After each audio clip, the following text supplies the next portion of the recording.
Will Ferrell and his writer-director partner Adam McKay have been spoofing the Bush administration for nearly 2 decades. Go on. I'm listening. On this IMDbrief, we break down how Adam McKay's take on the Dubya and Dick presidency evolved from Saturday Night Live to the Broadway stage to the awards' favorite film, Vice. Strategery. Adam McKay began writing for Saturday Night Live in 1995, the same season that Will Ferrell joined the cast, and the pair would soon become an inseparable team. I believe it was the great poet, Leonard Skinner, who wrote, "Ooh, that smell.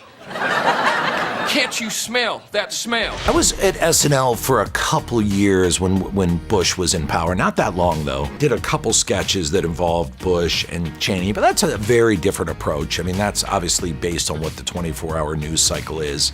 The Bush show was deeper. Ferrell's impression of George W. Bush often ranks as the favorite political parody from the show's 4-decade history. So extending it beyond the short sketches to a full-length one-man show seemed like a natural progression. It was one of the most gross and impressive things I'd ever seen.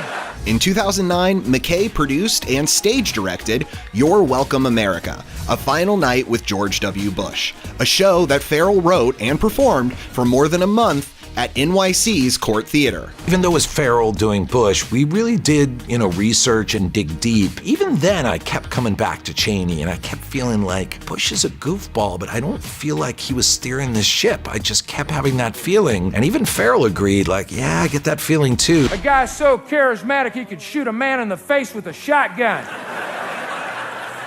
And have that guy apologize to him.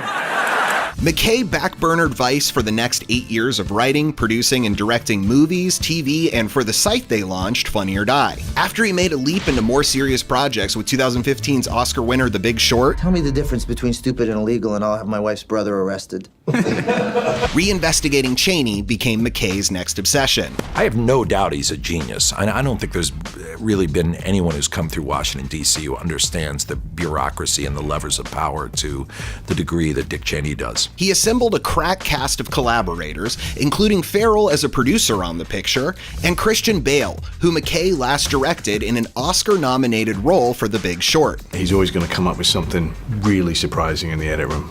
When him and Hank get together, it's dynamic. Every time, I've been absolutely stunned. I do think it was a real masterpiece. McKay also cast Amy Adams, who he last worked with back in 2006 on Talladega Nights. He cares about what he's making movies about, and he cares that people have access to information. I value that in his character, and that he's brought that to his filmmaking. It's impressive. Since Adam McKay's evolution as a filmmaker has already paid off in an Academy Award for The Big Short script, a Golden Globe for Bale's performance as Cheney, and another 8 Oscar nominations for Vice, it's likely that his resolve to dig deep beyond the official story and the headlines will continue to pay off in 2019. One of the most influential people in U.S. history is about to slip right by us as kind of a joke because he shot someone in the face by accident.